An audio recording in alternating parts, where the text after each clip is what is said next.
Honestamente reconozco que Andor no es una serie perfecta, desde luego no es para el espectador tradicional de Star Wars ni mucho menos para las llamadas nuevas audiencias. Todos los que la estamos viendo reconocemos que se desmarca notablemente de cualquier otra producción de la franquicia, no solamente por el tono y los temas que trata o la forma de tratarlos, sino por la introducción de elementos disruptivos que producen alienación en buena parte de los fans. Pero todo esto no convierte a una serie en mala per se. De hecho, esto es algo que podemos escuchar incluso de boca de gente que critica a Andor sin tapujos, como Tony de Idiocracia, que muy elocuentemente explica que no hay ninguna incompatibilidad o contradicción entre el hecho de que no te guste una serie y el reconocimiento de que no es mala. Una cosa es que no me guste y otra cosa es que a mí me parezca una mala serie. Andor no es una mala serie. Yo ya lo dije en la primera temporada, que tampoco me gustó, pero que aún así yo defiendo y digo que no me parece un mal producto. No es algo escrito por alguien ni dirigido por alguien con retraso mental, como estamos acostumbrados, ¿vale? Esto no es la acólita, esto no es de Acolyte, esto no es Obi-Wan, ¿vale? Esto no es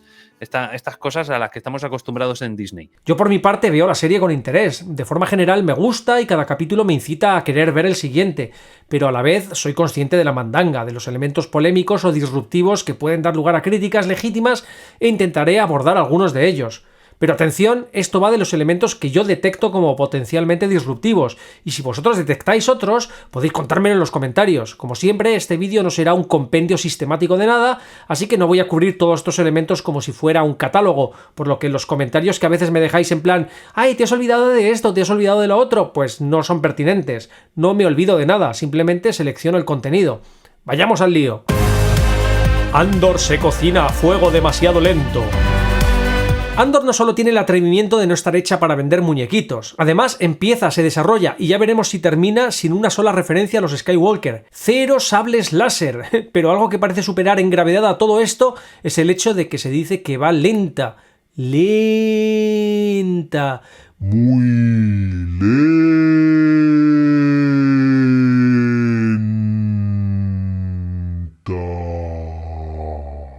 Y claro, en la era de TikTok esto es casi un crimen de lesa humanidad. Pero hoy más que defender esa lentitud, vamos a intentar explicarla, porque Andor no va lenta por torpeza ni por pedantería de autor, va lenta porque quiere serlo, quiere que entiendas el mundo en el que estás entrando, porque quiere que lo vivas, porque la única forma de que te duela algo cuando explota es que te haya importado antes del estallido. ¿Por qué los personajes de The Acolyte básicamente nos importaron una mierda a todos? Porque la serie no se tomó el más mínimo tiempo en desarrollarlos.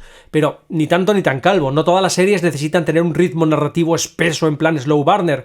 Algunos formatos se benefician más de un ritmo directo y personajes más colgados de arquetipos o clichés que todos entendamos rápidamente, que no necesiten tanto desarrollo porque así se pueden concentrar mejor en la acción. Pero Andor busca lo contrario, lo cual no es malo. De hecho, es una de sus virtudes, aunque entiendo que es un sabor que hay que adquirir, que hay que desarrollar, como le ocurrió a la Guardia del Templo, que pasó de ser muy crítico con la serie a esto. Me equivoqué al principio y no me avergüenza reconocerlo. De hecho, me alegra, porque el tener que rectificar es producto de una reflexión personal que ha conseguido provocarme la serie. Agradezco al Guardia del Pasado el no haberle hecho reseña en su momento, porque se emitió justo cuando yo estaba empezando con el canal y mi crítica hubiera flaqueado por muchas partes. Aunque la verdad es que hubiera sido curioso revisitar esa reseña y reírme de las estupideces que dije en su día al respecto de la serie. Dicho esto, veamos con más detalle cómo sirve un ritmo narrativo más lento a una serie como Andor. En Andor el tiempo no se desperdicia, se cultiva. Aquí no se trata de meter 3 persecuciones y 5 giros de guión por capítulo.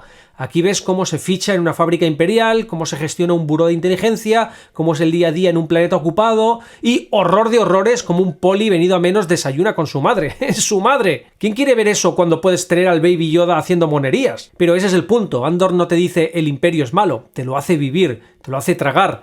Lo ves colarse por cada rendija de la vida cotidiana, se te mete dentro, porque si no sientes esa opresión desde dentro, pues entonces la rebelión carece de peso, de sentido o de alma. ¿Y qué pasa cuando por fin llega la acción? Cuando estalla la cárcel, cuando Ferrix arde, cuando Marva habla desde el más allá, pues pasa que duele, que estremece, que no solo es una escena más con explosiones, es una catarsis, porque llevas horas acumulando tensión, porque cada plano, cada pausa, cada conversación que parecía de relleno estaba sembrando algo. Sí, Andor juega con el contraste, como la música, si todo está alto, nada lo está. La acción no funciona si la estás viendo cada 2 minutos. Aquí el ritmo sube cuando tiene que subir, no cuando el algoritmo lo pide. Y no solo es una cuestión de atmósfera, es construcción de mundo real. Andor no te pone 4 hologramas y un droide simpático para que digas ¡uy, qué galáctico es todo! Aquí hay clases sociales, hay burocracia, hay miedo, hay corrupción, hay silencio, hay decisiones morales que no caben en una frase de sobrecito de azúcar. La rebelión no es un mood, es una consecuencia. La gente no se echa al monte porque sí, sino porque no les queda otra. Y eso nos lleva a otra clave, la radicalización. Cassian no empieza la serie queriendo salvar la galaxia, es un bala perdida que quiere sobrevivir, como todo el mundo. El proceso por el que pasa él, y luego pues también lo vemos en otros como Mon Mothma, Kino Loy o incluso Luthen, necesita tiempo, porque no es un gesto épico, es un goteo lento, humillación a humillación, pérdida a pérdida. Y si no entiendes eso, pues acabas creyendo que el alma de la rebelión es pegar tiros, cuando lo que hace que esos tiros importen es todo lo que vino antes. El ritmo pausado, el formato slow burner, permite sentir la dilación temporal necesaria para que la evolución de los personajes se sienta real. Y ahora, con la mitad de la segunda temporada ya estrenada, la cosa no cambia, a pesar de los saltos temporales entre bloques de episodios. Cada uno de estos bloques sigue el mismo tempo internamente, sin prisas, y eso es buenísimo, porque ahora ya sabemos lo que viene. Sabemos que la serie no corre porque está cocinando algo, está acumulando, y esa acumulación genera una ansiedad distinta, diría que más adulta. Sabemos que algo va a estallar, aunque no sabemos exactamente cuándo ni cómo. Y cuando adquieres el gusto ese que te permite comprender eso, pues te engancha, incluso aunque parezca que no está pasando nada. Andor, más que una serie lenta, es una serie que respeta tu inteligencia, una serie que entiende que para contar una historia sobre fascismo, resistencia, miedo y esperanza, necesitas algo más que ritmo frenético y cameos reciclados. Tampoco necesita contártelo todo explícitamente y te está pidiendo que rellenes tú los huecos. Andor es un slow burner porque quiere serlo, porque necesita serlo para llegar a producir el efecto dramático que quiere conseguir. Y esto nos lleva a un segundo presunto problema de la serie. Hay secuencias irrelevantes en Andor. Otra queja habitual con Andor es que tiene escenas que no aportan nada, relleno, dicen, como si una serie fuese una ensalada de atún en la que todo lo que no sea atún sobra. Y aquí es donde uno empieza a sospechar que quizá estamos entendiendo mal qué es esto de contar una historia, porque, spoiler alert, Andor no es un resumen, es una experiencia. Parece existir una obsesión con que cada escena tiene que avanzar la trama principal, como si la ficción fuese una presentación de PowerPoint donde si no estás diciendo el punto 3.4 estás perdiendo el tiempo. Pero Andor no es eso, Andor no trata de ir del punto A al punto B lo más rápidamente posible, trata de que cuando llegues al punto B sepas por qué estás ahí, con quién estás y qué has dejado atrás. Entonces, claro, si miras la serie solo en términos de qué cosas son imprescindibles para llegar al final, puedes decir que la detención de Cassian por la patrulla de Maya Pei no sirve para nada, o que las escenas de la granja de cereales en Mina Raw, donde se esconden los colegas de Andor, son prescindibles. Pero eso es como decir que las trincheras en 1917 son irrelevantes porque el protagonista no muere en ellas. Es perder por completo el punto. Y aquí viene lo importante. Andor construye un mundo, no una ruta turística por escenas clave. Cada uno de estos momentos que parecen irrelevantes engordan el tejido del universo. No con infodump, sino con vivencias, atmósfera, texturas. La escena con la brigada Maya Pei no es un desvío gratuito, es un espejo roto de la rebelión. Lo que ves no es a Cassian tropezando con un nuevo obstáculo, es al espectador tropezando con la cruda realidad del movimiento rebelde antes de que fuera un movimiento. Esa facción medio deshecha, dividida, resentida y desconfiada hasta de su propia sombra te dice más sobre lo que está en juego que cualquier discurso inspirador. El trauma de haber perdido 6 naves y 40 compañeros en una emboscada y no tener ni a quién culpar no solo refuerza el clima de desesperanza, te dice, esto no es una guerra limpia, esto no es una alianza de héroes, esto es un caos mal gestionado con armas oxidadas. ¿Y qué pasa con Cassian? Que se ve atrapado en medio de ese caos. ¿Importa eso para la trama principal? No, si solo estás haciendo un checklist de hitos narrativos que deberían salir en un resumen, pero si estás prestando atención lo que ves es cómo Cassian choca con las distintas caras del conflicto, no solo con el Imperio, sino con los que se suponen son sus aliados, y eso le empuja a evolucionar, a posicionarse, a entender que el enemigo no es solo una estructura, sino también una ausencia de liderazgo, de unión, de visión común. No es una escena que retrase la historia, es una escena que ensancha el mundo y densifica a los personajes, porque Andor no te dice la rebelión fue difícil, te lo muestra con polvo, miedo y gente a punto de sacarse los ojos entre sí. Otra idea que habría que dinamitar es la de que si una escena no tiene peso narrativo, entonces solo tiene atmósfera, como si eso fuera un pecado, como si la atmósfera no fuese narrativa. En Andor la atmósfera cuenta también una historia, te está diciendo cómo es vivir bajo el Imperio, te está mostrando qué significa tener miedo, qué significa estar solo, qué significa buscar refugio y no encontrarlo. Así, la granja de cereales tampoco es un desvío, es un recordatorio. Los amigos de Cassian también han perdido su hogar, su rutina, su comunidad, están escondidos, malviviendo, esperando, como tanta gente en la historia. Y cuando más adelante algunos deciden actuar, pues entiendes por qué, porque lo has visto, no porque te lo hayan dicho en un resumen. Y eso nos lleva a otra clave, la verosimilitud emocional. Andor no solo quiere que entiendas el arco de los personajes, quiere que lo sientas con ellos, que el dolor, la frustración, la espera, la impotencia no sean ideas abstractas, sino climas. Y todo eso se logra con tiempo, con escenas que aparentemente no sirven para nada. ¿Sabes qué no sirve para nada en una novela? Pues las pausas en las que un personaje mira por la ventana, y sin embargo, en manos de un buen autor son esas las que te cuentan quién es ese personaje. Otro problema de la crítica reduccionista es que busca conexiones literales, inmediatas, pero Andor funciona con resonancias temáticas. No todo se justifica porque después pasa X, sino porque al mirar atrás entiendes más profundamente lo que viste. La cárcel de Cassian, por ejemplo, resuena más fuerte cuando has visto cómo el Imperio lo aplasta antes, sin juicio ni contexto. El mensaje de Marva resuena más cuando has visto a los suyos escondidos y dispersos. Luthen toma más sentido cuando entiendes cuántas vidas perdidas ha visto. Andor no va en línea recta, va en espiral y cada vuelta te lleva más profundo. Y si atajas por esas vueltas, pues sí, llegas antes, pero también llegas más tonto. Andor se parece a veces demasiado a nuestro mundo. Otra crítica común hacia Andor es que ciertos elementos parecen demasiado terrenales, lo que para algunos rompe la inmersión de una galaxia muy muy lejana. Sin embargo, estos elementos no son anomalías dentro del universo de Star Wars, sino continuaciones de una tradición establecida desde sus inicios. Armas y tecnología inspiradas en el mundo real. Desde la trilogía original, Star Wars ha utilizado armas reales modificadas para representar el arsenal de su universo. El blaster DL-44 de Han Solo se basó en la pistola Mauser C-96 y los rifles E-11 de los Stormtroopers derivaban del subfusil Sterling británico. En Andor, esta tradición continúa con el uso de armas que recuerdan a las AK-47, reforzando la estética de movimientos de resistencia reales y conectando la ficción con realidades históricas. Planetas y culturas con paralelismos históricos. Los planetas en Star Wars a menudo reflejan culturas y geografías terrestres. Por ejemplo, Naboo presenta una arquitectura inspirada en la Italia renacentista, mientras que Coruscant evoca la grandiosidad de la antigua Roma. En Andor, Gorman se presenta con características que recuerdan a Francia, una industria textil prominente, un idioma similar al francés y la presencia de establecimientos con toda la pinta de los cafés parisinos, creando una especie de Francia espacial que enriquece la diversidad cultural de este universo siguiendo el mismo modelo establecido en los orígenes de la franquicia. Si bien por un lado tenemos las pirámides mayas de Tikal, que forman parte de la estética de la base rebelde de Yavin 4 desde el principio, o la Plaza de España de Sevilla en el ataque de los clones, pues ahora tenemos en Andor la arquitectura de Santiago Calatrava, de la Ciudad de las Artes y las Ciencias y la Ópera de Valencia insertadas en Coruscant. Influencias culturales y estéticas. La estética de Star Wars ha incorporado elementos de diversas culturas. El peinado icónico de la princesa Leia se inspiró en las mujeres que lucharon en la Revolución Mexicana, y los atuendos de Padmé Amidala reflejan influencias de la cultura mongola y otras tradiciones.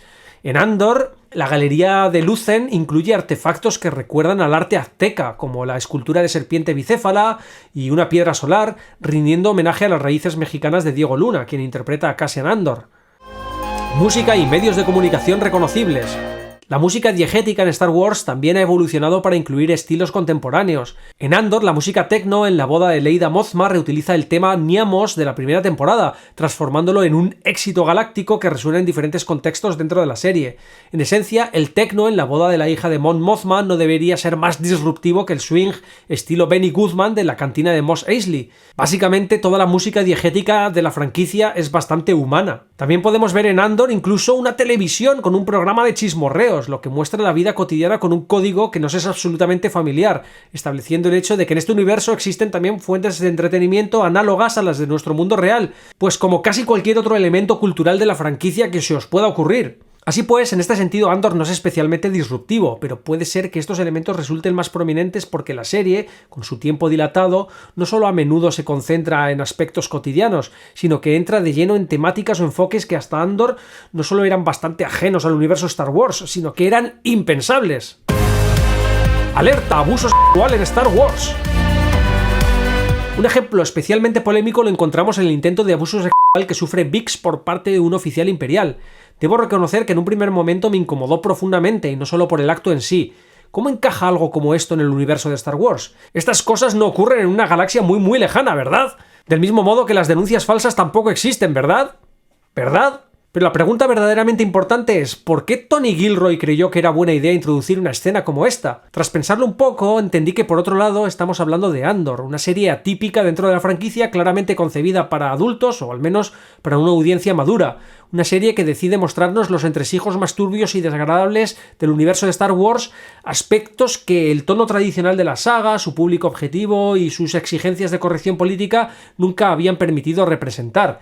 Y siguiendo la lógica habitual de la franquicia, esa de trazar paralelismos con nuestro mundo real, Andor toma la decisión de no omitir ciertas realidades. Mejor dicho, se permite introducirlas porque sabe a qué público se está dirigiendo. En este contexto, lo extraño no es tanto que un oficial imperial intente abusar de una mujer indefensa, sino que eso suceda en una historia de Star Wars. Si el imperio es esencialmente malvado, corrupto hasta el tuétano y su representación remite constantemente al totalitarismo nazi y sus atrocidades, ¿realmente debería parecernos chocante que ocurra algo así? Me remito, por ejemplo, al caso documentado de las esclavas sexuales de los nazis en los campos de Ravensbrück o Buchenwald. En este sentido, no veo objeción de fondo a que la serie nos muestre esta dimensión de la vileza imperial. Como ya hemos comentado en otras ocasiones, estas escenas que muchos podrían considerar de relleno no tienen por qué ser eslabones necesarios para llegar al punto al que quiere llegar la serie, con la entrega de los planos de la Estrella de la Muerte a Leia en Rogue One. Pero si algo nos ha demostrado Andor es que reducirla a una historia que simplemente va del punto A al punto B es no haberla entendido.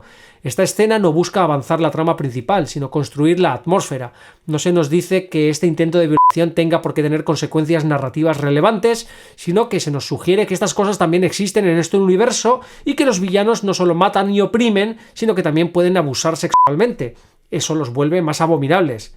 Dicho esto, y aunque valoro el esfuerzo por dotar de mayor realismo y crudeza a la historia, presentándonos oficiales imperiales que abusan de su poder con actos tan inmorales como este, confieso que me habría parecido mucho más interesante que el perpetrador del intento de abuso pues hubiese sido un líder rebelde. ¿Por qué no? Porque si la intención era incomodar y reflejar realidades complejas, pues el cliché del nazi abusador es precisamente eso, un cliché.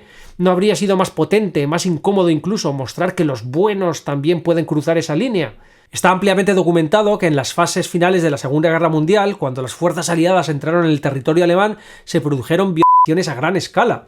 Aunque la mayoría de los casos fueron perpetrados por soldados soviéticos, también se estima que miles de abusos fueron cometidos por tropas estadounidenses y francesas. Así que si la serie quería ser realmente valiente y abrir ese melón, quizá el camino más rompedor habría sido representar ese tipo de abusos cometidos por el otro bando, por el de los buenos. También me resultó algo excesivo que el personaje de Bix cargase con absolutamente todos los abusos imaginables del Imperio. Vaya qué mala suerte tiene la pobre, no solo la someten a técnicas de interrogatorio mejoradas, un claro paralelo a los métodos de tortura psicológica utilizados por agencias como la CIA, sino que además intentan violarla. Para mostrar esa capa escabrosa, que también puede formar parte de este universo, ¿por qué no? No era estrictamente necesario que fuera Bix la víctima. Aunque tal vez se eligió hacerlo así porque, como vemos en el segundo bloque de episodios, la serie quería presentárnosla como un personaje psicológicamente roto, víctima de la ansiedad y de pesadillas constantes, que termina refugiándose en las drogas. Aunque, y aquí va un pequeño spoiler, si su escena de venganza en el episodio 6 es el cierre de todo su arco de trauma, me temo que la serie no habrá explorado este tema con la profundidad que pienso que merecía. Habrá que esperar a los próximos capítulos para saberlo. En cualquier caso, y pese a que reconozco la osadía, la valentía de Tony Gilroy al meter una temática tan cruda en un producto de Disney de Star Wars, sí sentí que la escena tenía demasiado mensajito. Y como decía antes, creo que habría funcionado mucho mejor si se hubiese mostrado que este tipo de inmoralidad también puede estar del lado rebelde, o si la víctima no hubiese sido otra vez Bix. La telenovela espacial que no sabías que necesitabas, Cyril Karn y Mamá. Uno de los elementos más chocantes y a la vez más fascinantes de Andor es la relación entre Cyril Karn y su madre. Para muchos, estas escenas son como un bache tonal, como si alguien hubiese cambiado de canal en mitad del episodio y estuviéramos viendo Star Wars Estación Central con toda la intensidad emocional de una telenovela turca, pero sin los planos dramáticos del Bósforo ni las cejas perfectas. Y sin embargo, esas escenas cumplen una función absolutamente crucial, tanto para entender al personaje de Cyril como para seguir esa línea argumental tan propia de Andor que consiste en llevar el universo de Star Wars al terreno de lo tangible, de lo real, de lo humano, aunque a veces eso signifique hacernos sentir incómodos, fuera de sitio, como si nos hubieran llevado a un barrio obrero del Coruscant profundo a ver a un señor desayunar cereales en silencio mientras su madre lo humilla pasivo-agresivamente. Porque eso es Andor, hacer Star Wars desde abajo, desde la escoria, desde el eslabón emocional más jodido. Edie Karn no es una villana, aunque sea muy hija de puta, no es una imperial, ni una espía rebelde, ni una aristócrata chantajista. Es una madre sobreprotectora, invasiva, claramente frustrada, que proyecta sus propias inseguridades y miserias sobre su hijo. Es también una figura sofocante y castradora que reduce sistemáticamente a Cyril a su fracaso, a su desorden, a su falta de ambición estructurada, por decirlo en términos del universo laboral postcapitalista. Y esa toxicidad emocional, ese chantaje pasivo-agresivo de cada desayuno, es precisamente lo que explica por qué Cyril es como es.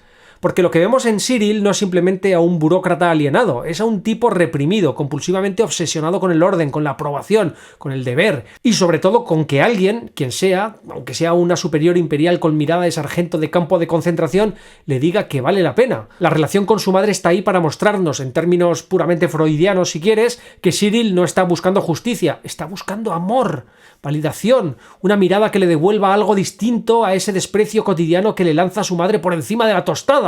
¿Y quién se convierte en el objeto de esa necesidad emocional? Exacto, Dedra.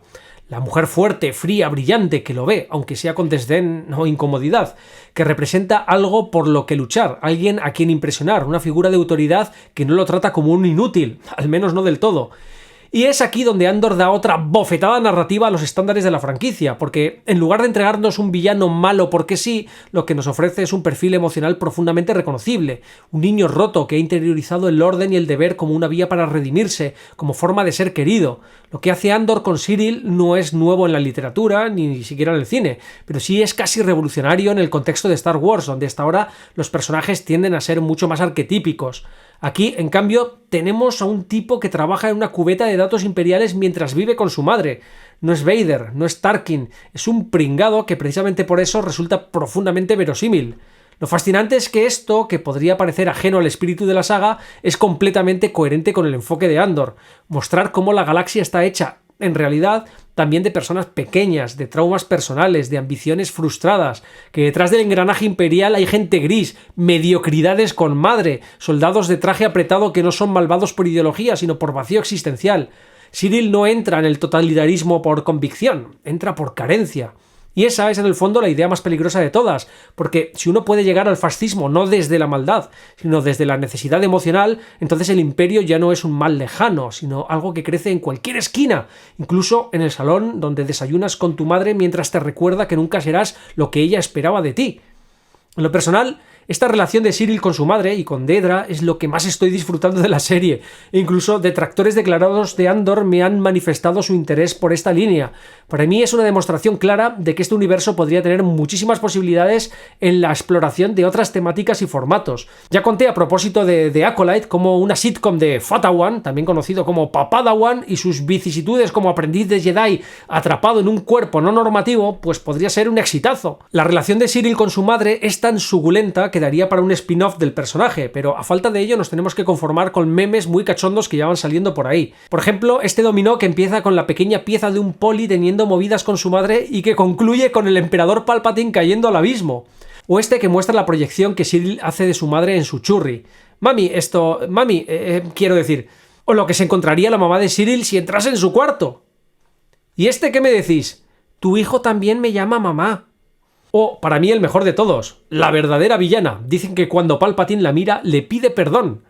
En cualquier caso, la madre de Cyril me parece un personajazo. Es tan hija de puta que no me extrañaría que ni Chuck Norris se atreviese a levantarle la voz. Creo que todos sentimos el mismo asco cuando humilla a su hijo y fantaseamos con la posibilidad de que él, o Dedra, se la cargue en los próximos episodios. Y bueno, corto aquí porque en algún momento he de terminar y porque, como dije, esto no es un catálogo exhaustivo de los aspectos más disruptivos de Andor. En resumen, es una serie interesante, ciertamente diferente, valiente o temeraria dentro de la franquicia, como quieras verlo, y desde luego no es para todos. Y respeto a quien no le guste o le parezca fuera de lugar en la franquicia, pero dejad que participemos un poco de ella también los mayores. Vosotros ya tenéis Skeleton Crew, pero ciertamente tiene sus movidas, lo que la convierte en una gran fuente para generar contenido, así que esperad más vídeos como este en el futuro próximo. ¿Y a vosotros cuáles son los aspectos que más os descolocan de Andor? Contádmelo en los comentarios y dejadme ese like. ¡Hasta la próxima! ¡Chao!